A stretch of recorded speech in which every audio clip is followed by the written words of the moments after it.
Gebenú Shalom Alejem, bienvenidos a un episodio más de El Espacio del Libro. Hace cerca de 3 años, cuando recién comenzábamos con nuestro canal de YouTube, yo les hablé de este libro.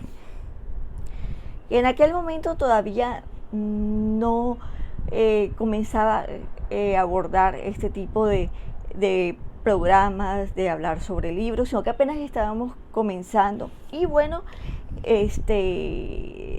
decidí tocar el tema de este libro de Chuck Morse, llamado La conexión nazi con el terrorismo islámico. Además de este libro de Chuck Morse, vamos a tocar otro libro que también tiene como tema, también maneja este mismo tema de el Führer, del gran mufti de Jerusalén, y de la influencia que ha tenido el nacionalsocialismo alemán con el terrorismo islámico. Pero quiero leerles antes un fragmento de cómo comienza el libro de Chuck Morse, para que más o menos tengan una idea de cómo vamos a manejar esta temática de hoy. Dice así: la Shoah no terminó en Europa con el colapso de la Alemania nazi en 1945. El programa genocida sigue vigente contra los judíos de Israel. Y el antisemitismo nazi se ha expandido por el mundo islámico, que en su prensa, que en sus instituciones públicas y en sus colegios. Que ese es el fragmento que saqué de este libro de Chuck Morse, que de aquí siempre saco algo para todo lo que yo digo, pero también encontré una serie de artículos, aunque el libro no lo he podido conseguir ni siquiera en PDF, que se llama Por el profeta y el Führer, de David Motadel.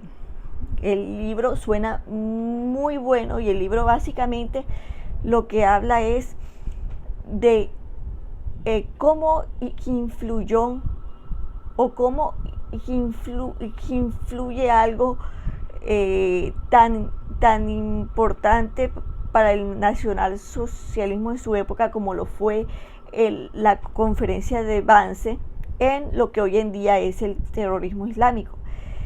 Hay una serie de hechos y de acontecimientos que quiero ir abarcando para que puedan entender bien qué es lo que de qué habla tanto el libro que yo tengo como el de David Motadel. Bueno, hubo ciertos acontecimientos entre 1941 y 1942, que fueron estos: las tropas alemanas invadieron regiones pobladas por musulmanes en los Balcanes, en el norte de África, Crimea y el Cáucaso, y descubrieron la importancia del Islam. Los alemanes convencieron a los musulmanes que tenían enemigos en común, como el Imperio Británico, la Unión Soviética, los Estados Unidos y los judíos. Los británicos, y esto es para tener en cuenta, controlaban los territorios de aquel momento llamado el Mandato Británico de Palestina, que hoy es Israel, o sea, los territorios que los palestinos ocupaban. Y el Tercer Reich se presenta como el protector del Islam. O sea, el Führer, por lo que describe Motadel y por lo que describe también Chuck Morse, tenía gran admiración por los preceptos del Islam. Bueno, en las zonas donde estaban los musulmanes que habían sido invadidos por los alemanes, estos musulmanes habían sido reprimidos y los alemanes construyeron mezquitas, escuelas del Corán, con el objetivo de desacreditar a los soviéticos. El Corán fue politizado, y hay algo que quiero que tengan en cuenta. Siempre que una filosofía o que una religión, por decirlo de alguna forma, es politizada, tiende a convertirse en fanatismo.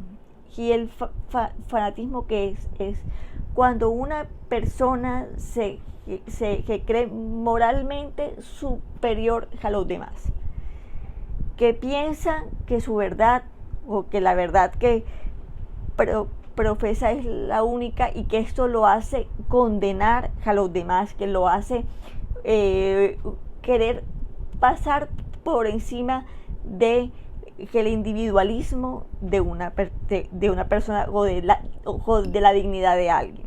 Entonces, aquí decíamos que el Corán fue politizado, y el concepto de yihad fue usado para animar a los musulmanes a aplicar la violencia religiosa contra los enemigos de Alemania. Después de la conferencia de Wannsee, y eso es a lo que yo quería entrar antes de proseguir, un tercio de los que estaban ahí debatiendo de cómo se debían asesinar judíos, de cómo se debían asesinar seres humanos por su condición de judíos, quizá por su condición de homosexuales, quizá por haber niños con síndrome de Down, en fin. Pero más que nada era que el tema de cómo asesinar judíos. Un tercio de quienes estaban ahí, que eran profesionales, gente con muchísimos estudios encima, y que entre esos que estaban ahí, entre los participantes, estaba Jamin al-Husseini. Jamin al-Husseini era gran admirador de Hitler, lo admiraba muchísimo, soñaba con conocer a Hitler, y bueno, que en ese momento prácticamente su sueño se hizo realidad. Y que el gran mufti armó lo que se conoce como la 13ª división Handschar. Handschar es que es el sable de los turcos. Hay que tener en cuenta que el gran mufti perteneció al ejército turco durante la Primera Guerra Mundial.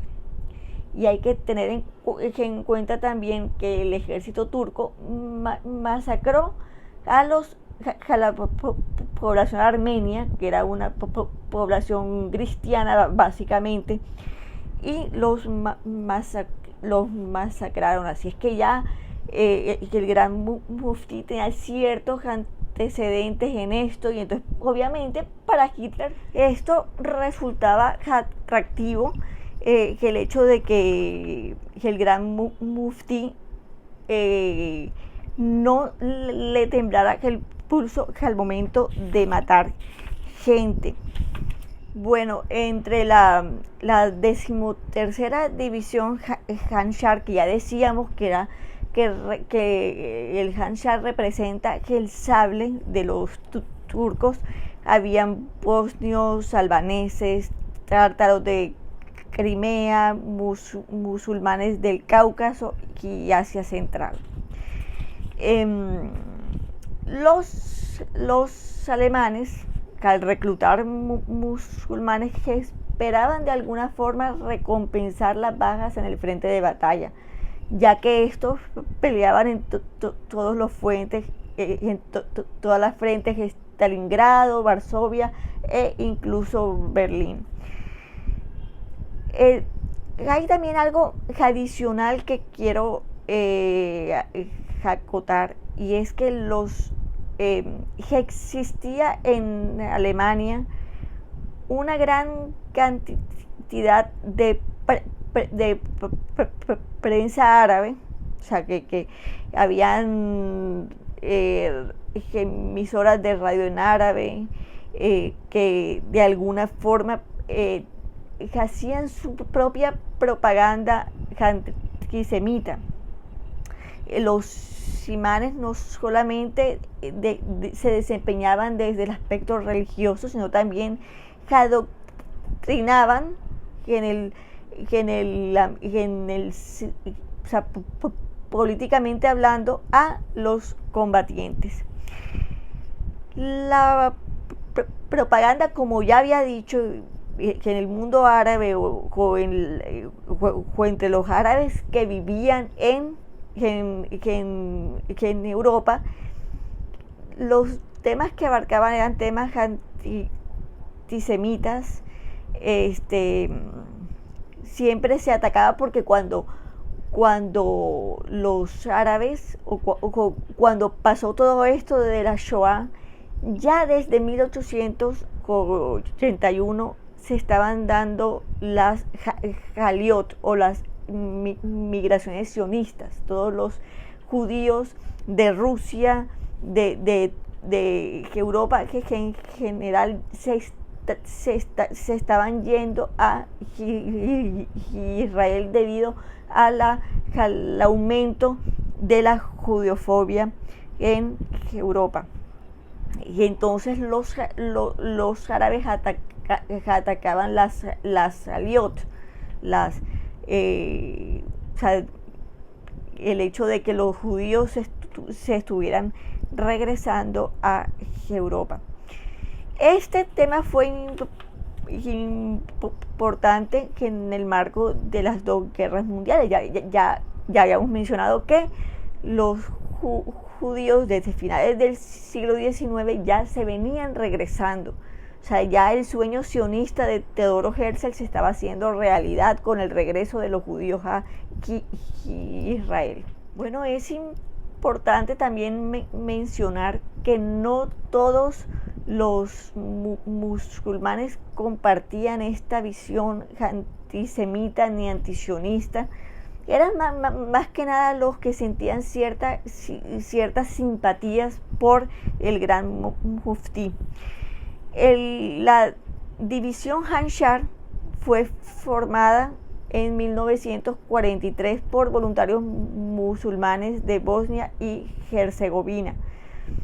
La mayoría de ellos eran personas que ya tenían cierta experiencia en el tema de las guerrillas, y entonces realmente ya lo que recibían era un entrenamiento adicional. Heinrich Himmler, ya desde 1942, ya había estudiado la posibilidad de enrolar voluntarios del mundo musulmán procedentes de los Balcanes. Digamos así que no fue que Hitler les inculcara a los musulmanes el odio hacia los judíos, sino que más bien aprovecharon un odio ya existente hacia los judíos para usar ese odio y engrandecerlo aún más. De hecho, se sabe que Amin al-Husseini, que era tío y fue mentor de Yasser Arafat, y Yasser Arafat fundó Al-Fatah, y Al-Fatah es hoy lo que es la Autoridad Nacional Palestina. fue presidente de la Autoridad Nacional Palestina antes de Mahmoud Abbas. Y bueno, toda esa ideología nazi la heredó Hamas, la heredó Al-Fatah, la heredaron los hermanos musulmanes. Existe gran influencia nazi dentro de los grupos terroristas islámicos. Existe gran influencia nazi dentro de la visión de los ayatolas. O sea, el nazismo se ha mantenido vigente no solamente en Europa, sino también en el mundo islámico. Obviamente que ahora con los acuerdos Abraham existen una serie de hechos quizá que son más profundos, como el hecho de que los países como los Emiratos Árabes, como Bahrein, que están hartos y aburridos de los palestinos, entonces les están dando como la espalda en ese sentido. Y eso, bueno, independientemente de las simpatías que podamos sentir o de las antipatías que podamos sentir muchos hacia el expresidente Donald Trump, hay que reconocer que el hecho de que se firmaran los acuerdos Abraham significa mucho en términos de paz. O sea, es vital estos acuerdos Abraham, independientemente, y obviamente quedamos a la expectativa en este sentido con el nuevo presidente Joe Biden, teniendo en cuenta, bueno, que quiere volver otra vez bueno, o sea, se ha hablado que tiene intenciones de retomar el tema de los acuerdos nucleares con Irán, que eso ya es un tema que creo que ya tocamos en un momento y que, bueno, tenemos que seguirlo tocando. De esta forma me despido, nos estaremos viendo en una próxima oportunidad. Vamos a tener durante este mes de febrero cosas muy interesantes. Quiero que estén muy atentos a lo que voy a estar promocionando en este mes, que es realmente corto y que hay que tener en cuenta que el año va así rapidísimo. Y bueno, tenemos mucho durante este 2021 que hablar. Y bueno, de esta forma me despido. Que tengan un muy bonito mes.